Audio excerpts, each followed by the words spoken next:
नमस्कार, जय हिंद। आप सभी का स्वागत है हमारे YouTube चैनल समृद्धि इंस्टीट्यूट्स पर। हम आप लोगों के लिए लाए हैं बाल विकास की क्लास।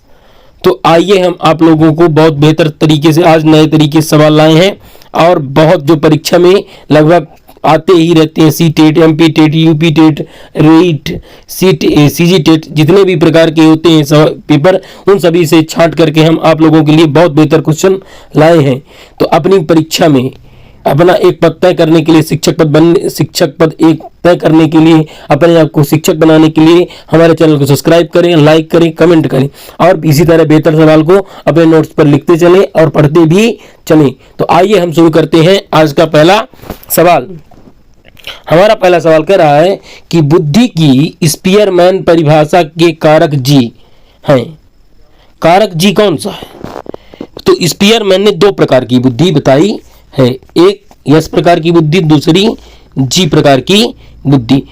यस प्रकार का मतलब है सामान्य बुद्धि, स्पेशल बुद्धि, और जी प्रकार की बुद्धि है सामान्य बुद्धि।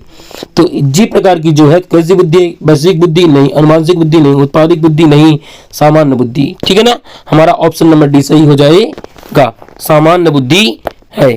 ठीक है ना, हम चलते हैं अगले सवाल पर। हमारा अगला सवाल कह रहा है कि बहुबुद्धिक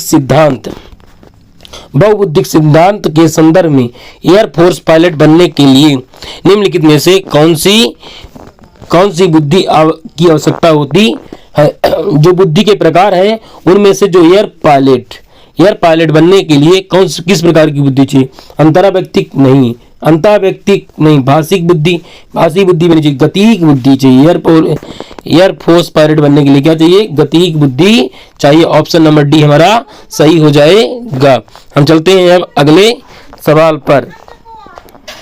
हमारा अगला सवाल कर रहा है यह तथ्य कि बच्चे को सांस्कृतिक रूप से प्रासंगिक ज्ञान की आवश्यकता होती है, निम्नलिखित में से किस व्यक्ति से संबंधित है? जो प्रासंगिक ज्ञान है उसके बारे में किसने बताया है? सांस्कृतिक और सामाजिक रूप से किसने बताया है? इसको बताया है लेव वाइगोत्स्की ने। किसने बताया है? लेव वाइगोत्स्की ने।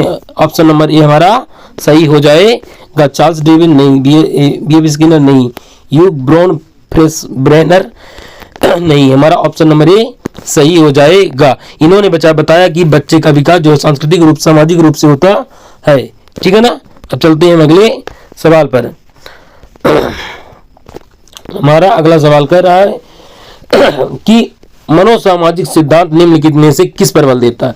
मनोसामाजिक सिद्धांत किससे? क्रिया प्रचोदन बंधन, इसको स्किनर ने दिया। उद्दीपन अनुक्रिया का प्रतिक्रिया का सिद्धांत इसको दिया है। लिंगी एवं प्रसूति स्तर, ये भी नहीं है। उद्यम के मुकाबले हीनता स्तर, ऑप्शन नंबर हमारा डी सही हो जाएगा। मनोसामाजिक सिद्धांत किसका है? उद्यम के मुकाबले में हीनता स्तर।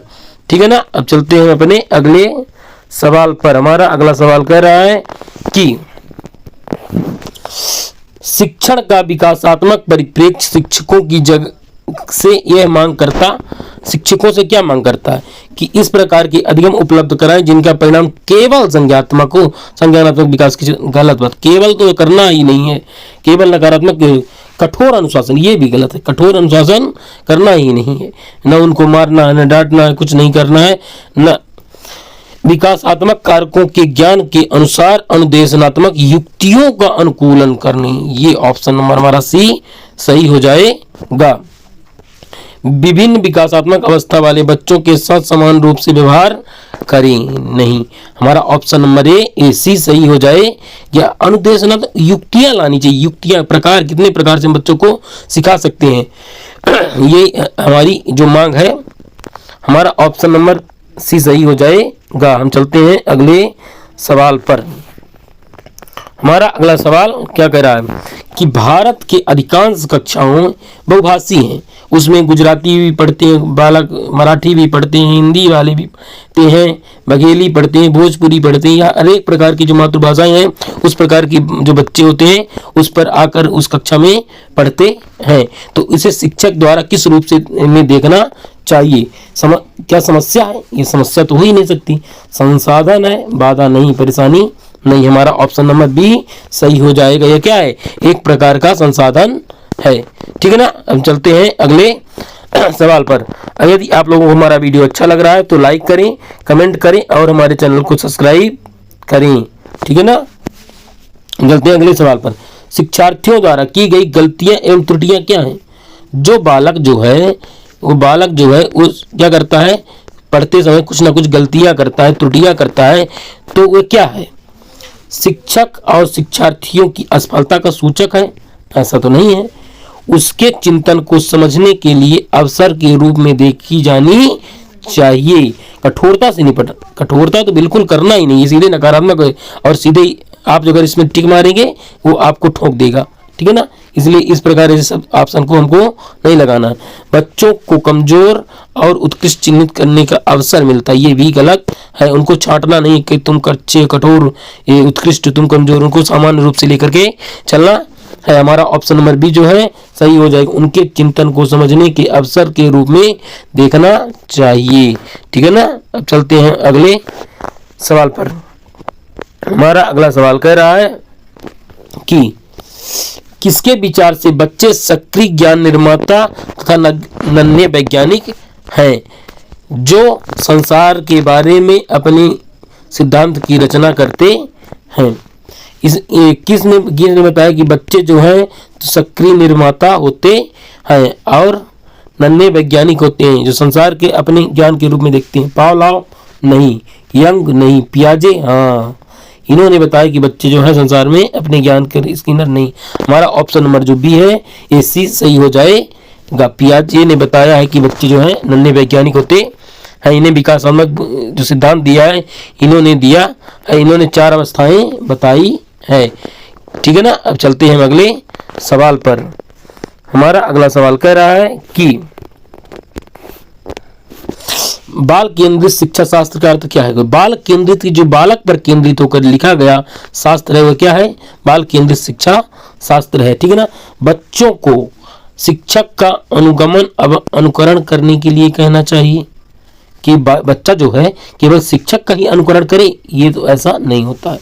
बच्चों की अभिव्यक्ति और उनकी सक्रिय भागी को महत्व देना चाहिए। बच्चों को पूर्ण रूप से स्वतंत्रता देना हो सकता है लेकिन बहुत जरूरी नहीं है। बच्चे को नैतिक शिक्षा देना हो सकता है। हमारा ऑप्शन नंबर जो बी है सही हो जाएगा कि बच्चे के सक्रिय भागीदारी, जिसमें बालक सक्रिय होकर के कार्य करता है, वो ज़्यादा इन्वॉल्व होकर करता है, वो बालक ज़्यादा सीखता है और ज़्यादा बेहतर तरीके से ज्ञान देता, समझ सकता है। ठीक है ना। अब चलते हैं अगले सवाल पर और आज का हमारा ये अंतिम सवाल है।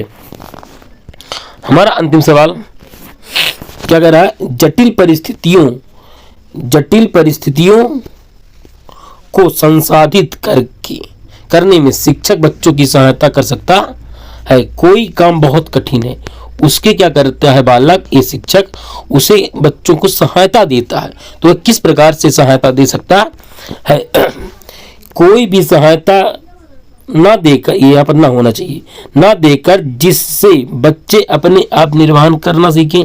ऐसा तो नहीं है, बालक छोटा है, उसको तो समझाना पड़ेगा, कुछ ऐसा करना है, कुछ ऐसे करना है, कुछ ना कुछ तो उसको बताना पड़ेगा। उस पर एक भाषण देकर, भाई छोटा बालक है, उसको आप भाषण देकर के कैसे समझाएंगे कि बालक छोटा है तुम इस प्रकार करो? उसको थोड़ा सा मदद करके सिखाना, छोटे छोटे कार्यों को बांट करके रूप में सिखाना, कार्य को छोटे छोटे हिस्सों में बांटने के बाद निर्देश लिखकर। ऑप्शन नंबर सी हमारा सही लग रहा है। प्रतियोगिता को बढ़ावा देकर और महत्वपूर्ण, सबसे पहले कार्य पूरा करने वाले बच्चों को पुरस्कार देकर, पुरस्कार नहीं देना नहीं और बच्चेहीन हो जाएंगे। हमारा ऑप्शन नंबर जो सी है सही हो जाए। कार्य जो कठोर कार्य है उसको क्या करें कि उस छोटे छोटे हिस्सों में बांट करके बताइए, पहले आप स्क्रॉल कर ले, आप स्क्रॉल कर रहे धीरे धीरे और फिर इसको टोटल कर दी। ठीक है ना। जिस प्रकार हम गणित में कोई अगर बड़ा सवाल है 3-4 स्टेप में है तो उसको हम एक बार हिस्सा कर लेते हैं, इसको कर लेते हैं, इसको करके सभी को हम जोड़ देते हैं। ठीक है ना। तो हमारा ऑप्शन नंबर जो है सी सही हो जाएगा। तो ये हमारा आज का सेशन समाप्त करने वाले हैं। तो अगर वीडियो अच्छा लग रहा है तो आप हमारे वीडियो को लाइक करें, कमेंट करें और चैनल को सब्सक्राइब जरूर करें। जय हिंद, जय भारत, धन्यवाद।